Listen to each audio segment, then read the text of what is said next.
Question number 17 solve करने वाले हैं और क्लास 12 का मैथ एनसीईआरटी 9.6 रैखिक अवकलन समीकरण का क्वेश्चन है। क्वेश्चन नंबर 17 क्या दिया है, कह रहा है कि बिंदु 02 से गुजरने वाले वक्र का समीकरण ज्ञात कीजिए। यदि इस वक्र के किसी बिंदु के निर्देशांक का योग उस बिंदु पर खींची गई स्पर्श रेखा की प्रवणता के परिणाम से 5 अधिक है, ठीक है। तो कह रहा है बिंदु 02 से गुजरने वाले वक्र का समीकरण ज्ञात कीजिए। यदि उस वक्र के किसी भी बिंदु के निर्देशांक का मतलब एक्स वाई होगा, वहां पे का योग, निर्देशांक का योग आप नहीं दिया है तो अपने तरफ से यहाँ पे एक्स वाई लिख सकते हो। एक्स वाई निर्देशांकों का एक्स वाई का योग उस बिंदु के रेखा की प्रवणता के परिणाम से 5 अधिक है। तो जो क्वेश्चन बोला उसी के हिसाब से चलते हैं अकॉर्डिंग टू क्वेश्चन। क्वेश्चन क्या बोल रहा है, निर्देशांकों का योग। तो निर्देशांक क्या है, एक्स वाई। तो एक्स वाई को जोड़ लीजिए। जोड़ने के बाद क्या बोला है, रेखा की प्रवणता का परिणाम। तो रेखा की प्रवणता का परिणाम क्या होगा, डी बाई डी एक्स। इसको मॉड में कर दो, परिणाम हो जाएगा। इनसे 5 अधिक है, कर दो 5 अधिक। इनसे 5 अधिक है तो कर देते हैं, ठीक। उसके बाद क्या करेंगे, इस 5 को इधर कर देंगे। इस 5 को इधर कर देंगे तो क्या होगा, x प्लस वाई माइनस में 5 मॉड में dy बाई dx, ठीक है। और करके और लिख लेते हैं, dy dx को इधर लिख लेते हैं, dy बाई dx मॉड में x प्लस वाई माइनस में 5। जब ये मॉड हटाते हैं ना तो ये प्लस माइनस इधर जुड़ जाएगा। तो क्या हो जाएगा, dy अपान में dx is equal two plus minus bracket में x प्लस वाई माइनस 5 हो जाएगा। अब यहाँ पे दो चिन्ह आ गया, एक बार प्लस लेके सॉल्व करेंगे, एक बार माइनस लेके सॉल्व करेंगे, क्योंकि यहाँ पे जब मॉड हटा है तो प्लस माइनस का साइन दे दिया है। एक बार हम लोग प्लस चिन्ह लेके सॉल्व करते हैं। फर्स्ट नंबर डाल के लिखेंगे धनात्मक लेने पर, धनात्मक चिन्ह लेने पर, यानी प्लस वाला लेने पर, प्लस वाला चिन्ह ले लेंगे तो क्या हो जाएगा हमारे पास, dy अपान में dx इज इक्वल टू में x प्लस वाई माइनस में 5। धनात्मक चिन्ह लेके हम लोग सॉल्व कर रहे हैं। अब क्या कर लेंगे, यहाँ dy dx का फंक्शन है तो हमारे पास क्या होगा, इस साइड y आ जाएगा तो माइनस वाई हो जाएगा। इधर क्या बचा, x माइनस वाई। अब इसको क्या करते हैं, dy बाई dx लिख लेते हैं, यहाँ प्लस कर लेंगे, यहाँ -1 कर लेंगे, क्योंकि -1 प्लस में गुणा होगा माइनस, और y इंटू में लिख लेते हैं x माइनस 5। अब हम लोग रैखिक अवकलन समीकरण लिखेंगे जिसके साथ इनको तुलना करना पड़ेगा। तो लिख लेंगे, माना रैखिक अवकलन समीकरण, माना रैखिक अवकलन समीकरण क्या है, dy अपान में dx प्लस में py इज इक्वल टू में q से तुलना करने पर इसे हम लोग तुलना कर देंगे। तुलना करेंगे तो क्या आएगा, देखिएगा, p का यहाँ पे y का आगे p है, यहाँ y का आगे माइनस हो तो p का मान -1 हो जाएगा। q का मान क्या होगा, q का मान हमारे पास हो जाएगा x माइनस 5, ठीक है। तुलना करने पे ये वाला हमारा वैल्यू आ गया p और q का। अब निकालेंगे इंटीग्रेटिंग फैक्टर। इंटीग्रेटिंग फैक्टर क्या होता है, if से दर्शाते हैं e पे power p dx। if is equal to e पे पावर p का मान क्या है, -1 यहाँ लिख लेते हैं इंटू में dx। इनका जब हम लोग समाकलन करेंगे e पे पावर -x आ जाएगा, ठीक। अब क्या करेंगे, एक समीकरण और लिखेंगे, y इंटू में इंटीग्रेटिंग फैक्टर हो जाएगा इज इक्वल टू में इंटीग्रेटिंग फैक्टर इंटू में q dx प्लस में c, ठीक है। अब हम क्या करेंगे, इंटीग्रेटिंग फैक्टर का मान रखेंगे, q का मान रखेंगे। उनका मान रखने पे हमारे पास आएगा क्या, y इंटू में e पे पावर -x। यहाँ भी क्या होगा, e पे पावर -x। q का मान क्या है, x माइनस 5 dx प्लस में c। अब हम यहाँ पे यूज करेंगे integrating by parts. Integrating by parts use करने से पहले हम लोग इसके अंदर गुणा कर लेते हैं x माइनस 5 में। तो y इंटू में e पे पावर -x, जब इसको गुणा करेंगे तो e पे पावर -x इंटू x। यहाँ पे क्या होगा, 5 इंटू e पे पावर -x इंटू में क्या हो जाएगा, इंटू में हमारे पास आ जाएगा dx प्लस में c, ठीक है। अब क्या करेंगे, अलग अलग समाकलन का यूज कर लेंगे। अलग अलग समाकलन यूज करेंगे तो क्या आएगा, y इंटू ई पे पावर -x, यहाँ यूज कर लेंगे e पे पावर -x dx। यहाँ भी समाकलन का प्रयोग कर लेंगे, e पे power minus x dx plus में c। अब यहाँ तो इंटीग्रेटिंग बाई पार्ट्स लगेगा यहाँ पे, और इनका समाकलन आप सभी जानते हैं, e पे पावर माइनस एक्स का समाकलन माइनस e पे पावर x हो जाएगा। ठीक है, तो लिख लेते हैं, इसको मिटा लेते हैं, इनका कोई प्रयोग नहीं है तो इनको हटा लेते हैं।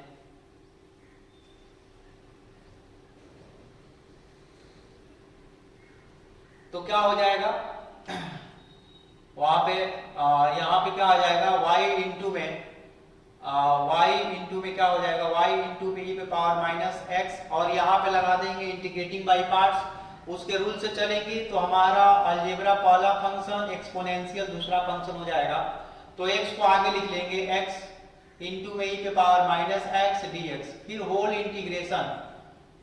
इंटीग्रेशन ब्रैकेट में d अपान dx x, ठीक है, d अपान dx इंटू में x, इसको हटा दो। ठीक है, फिर क्या हो जाएगा, फिर इंटीग्रेशन का साइन लगाए देंगे e पे पावर माइनस x dx, फिर ब्रैकेट बंद कर देंगे dx प्लस और फिर हमारे पास दिया क्या है माइनस 5 e पे पावर माइनस x का समाकलन कर देंगे e पे पावर माइनस x। अगर माइनस x का माइनस में x में माइनस का गुणांक है तो माइनस को नीचे लिख देंगे और प्लस में c। ठीक है, यहाँ पे क्या होगा y इंटू ई पे power minus x equal to x, इनका समाकलन e पे पावर माइनस एक्स माइनस 1 नीचे भी लिख देंगे क्योंकि माइनस से गुणा हुआ है x में, और ये डी कट जाएगा, इनका समाकलन e पे पावर माइनस एक्स माइनस नीचे भी लिख देंगे dx, ये माइनस माइनस क्या कर देगा प्लस 5 इंटू ई पे पावर माइनस एक्स प्लस में c, और यहाँ भी ऊपर माइनस आ जाएगा y इंटू ई माइनस ई पे power x equal to minus x e पे पावर माइनस एक्स, और माइनस माइनस से प्लस हो जाएगा, इनका समाकलन क्या हो जाएगा दोबारा करेंगे तो e पे पावर माइनस एक्स, फिर माइनस लिख देंगे प्लस में 5 इंटू ई पे पावर माइनस एक्स प्लस में c, ये फिर प्लस माइनस से गुणा करना पड़ेगा यहाँ पे y इंटू ई पे power minus x into e पे power minus x, plus minus से गुणा करोगे यहाँ माइनस e पे पावर माइनस एक्स हो जाएगा, और यहाँ पे क्या होगा 5 इंटू ई पे power minus x plus c। अब जो जुटने वाला है जोड़ देते हैं, जो घटने वाला है घटा देते हैं, माइनस एक्स इंटू ई पे पावर माइनस एक्स। देखिए यहाँ पे ई पे पावर माइनस है, यहाँ प्लस है, घटेगा तो क्या होगा 4 इंटू ई पे पावर माइनस एक्स प्लस में c। ठीक है, 4 इंटू ई पे पावर माइनस एक्स प्लस में c। ठीक है, तो इनको हम लोग जोड़ दिए तो हमारे पास एक समीकरण मिल गया। अब हम क्या करते हैं e पे पावर माइनस एक्स को प्रत्येक टर्म में डिवाइड कर देते हैं, प्रत्येक टर्म में डिवाइड करेंगे तो क्या आएगा y इक्वल टू में माइनस एक्स ई पे पावर माइनस एक्स, यहाँ डिवाइड कर देते हैं, डिवाइड हो गया, यहाँ भी डिवाइड कर देंगे, यहाँ भी टर्म में डिवाइड कर देंगे e पे पावर माइनस एक्स, यहाँ भी डिवाइड कर देंगे e पे पावर माइनस एक्स। देखिएगा ये कट जाएगा, यहाँ से भी ये भी कट जाएगा, तो हमारे पास आ क्या जाएगा y इक्वल टू में आ जाएगा माइनस एक्स क्या आ जाएगा y इक्वल टू में माइनस एक्स आ जाएगा, और यहाँ पे प्लस में 4 हो जाएगा। देखो e पे पावर माइनस एक्स ऊपर चला जाएगा तो ये हो जाएगा c इंटू ई पे पावर प्लस एक्स। ठीक है, तो हमारे पास एक समीकरण मिल गया जिसका नाम रखेंगे 1, और ये समीकरण किससे होकर जा रहा है 0 2 से होकर जा रहा है, तो हम उसमें वैल्यू रखेंगे, तो पुट कर देंगे x इक्वल टू 0 और y इक्वल टू 2, क्योंकि क्वेश्चन में यहाँ दिया है तो इसमें रख देते हैं x के जगह पे 0, y के जगह पे 2 रख दीजिए, यहाँ पे 0 हो जाएगा प्लस में 4 c इंटू ई पे पावर क्या हो जाएगा 0, यहाँ 2 हो जाएगा, 4 इधर आएगा तो माइनस 4 हो जाएगा, और e पे पावर 0 का मान 1 हो जाएगा, यहाँ बचा c, तो c इक्वल टू आ जाएगा माइनस 2। अब इसको हम समीकरण 1 में रख देंगे, यहाँ लिख देंगे समीकरण 1 में रखने पर समीकरण 1 में रख दोगे तो क्या आएगा, समीकरण 1 में रख देंगे तो क्या आएगा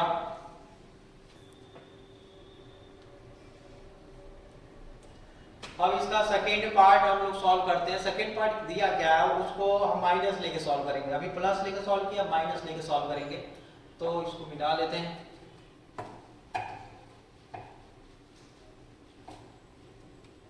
तो इसका सेकेंड पार्ट क्या है, सेकेंड पार्ट हम लोग माइनस लेके सॉल्व करेंगे।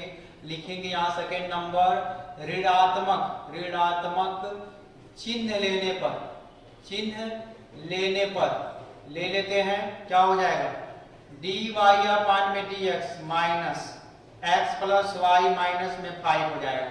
इस माइनस को अंदर गुणा कर दीजिए, dy अपान में dx हो जाएगा minus x minus y plus में 5 हो जाएगा, प्लस में 5 हो जाएगा। अब y को इस साइड करेंगे तो dy अपान में dx प्लस में y हो जाएगा 5 माइनस x लिख लेते हैं। उसके बाद हम लोग क्या करेंगे, रैखिक समीकरण मानेंगे।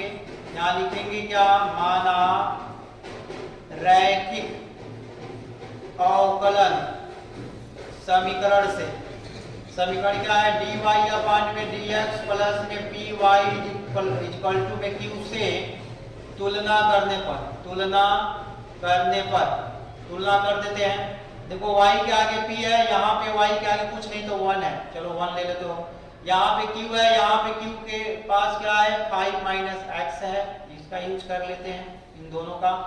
अब हम लोग निकालेंगे इंटीग्रेटिंग फैक्टर निकालते हैं, IF से दर्शाते हैं e पे पावर p dx हो जाएगा। इंटीग्रेटिंग फैक्टर क्या होगा, e पे पावर p का मान क्या है 1, यहाँ 1 लिख देंगे। और इंटीग्रेटिंग फैक्टर में समाकलन क्या होगा, e पे पावर x आ जाएगा। और पुनः हम एक समीकरण लेंगे जिसका नाम है y इंटू में integrating factor equal to integrating factor into में q dx प्लस में c, ठीक है। Integration of integrating factor into में q dx प्लस में c ले लेंगे। अब हम वैल्यू रखेंगे वहां पे, इंटीग्रेटिंग फैक्टर का मान e पे पावर x है, यहाँ भी e पे पावर x लिख देंगे। q का मान क्या दिया है 5 minus x dx plus c, ठीक है, ये दे दिया है। अब हम अंदर मल्टीप्लाई कर लेते हैं तो क्या हो जाएगा y इंटू ई पे पावर x, जब मल्टीप्लाई कर लेंगे तो 5 इंटू ई पे पावर x और e पे पावर x इंटू x हो जाएगा, इंटू में dx प्लस में c। अब अलग अलग समाकलन का यूज कर लेंगे। अलग अलग समाकलन क्या होता है, y इंटू ई पे पावर x 5 आगे आ जाएगा, e पे पावर x dx हो जाएगा।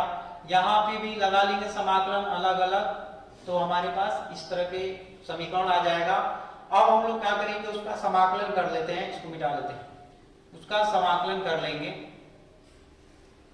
तो समाकलन आएगा क्या उसका समाकलन क्या आएगा, देखो यहाँ पे इंटीग्रेटिंग बाय पार्ट्स लगाना पड़ेगा। ये पहला फंक्शन, ये दूसरा फंक्शन, इनका समाकलन आप सभी को पता है। उसका समाकलन लिख लेंगे y इंटू ई पे power x equal to 5 into e पे पावर x हो जाएगा। इनका इंटीग्रेटिंग बाय पार्ट्स लगाओगे तो पहला फंक्शन आगे हो जाएगा, दूसरे फंक्शन का समाकलन करते हैं, ठीक है।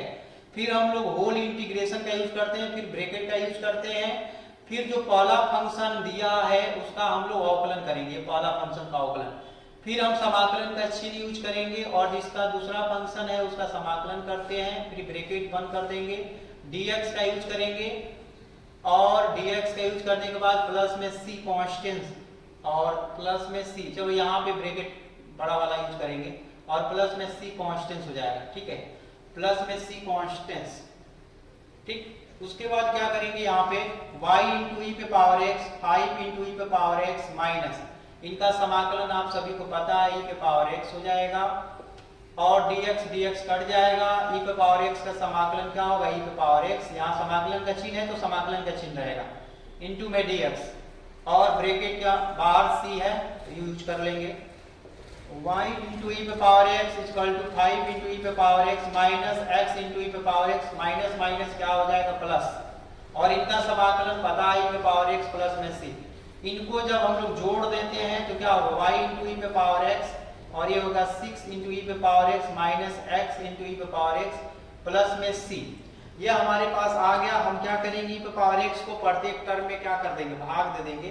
e पे पावर x को प्रत्येक टर्म में क्या कर देंगे, जब भाग दे देंगे तो हमारे पास आएगा क्या, e पे पावर x को प्रत्येक टर्म में हम लोग भाग दे देंगे तो हमारे पास क्या आ जाएगा, भाग देते हैं y equal to 6 into e पे पावर x अपान ई पे power x minus x into e पे पावर x अपान ई पे पावर x प्लस में c अपान ई पे पावर x।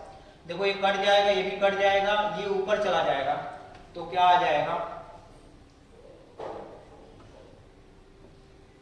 तो ये ऊपर चला जाएगा तो हमारे पास आ क्या जाएगा y इक्वल टू 6 प्लस में, यहाँ पे माइनस है, प्लस नहीं है माइनस है तो x, और ये जब ऊपर चला जाएगा तो c इंटू ई पे पावर माइनस एक्स, इनको हम लोग समीकरण 1 बना लेंगे।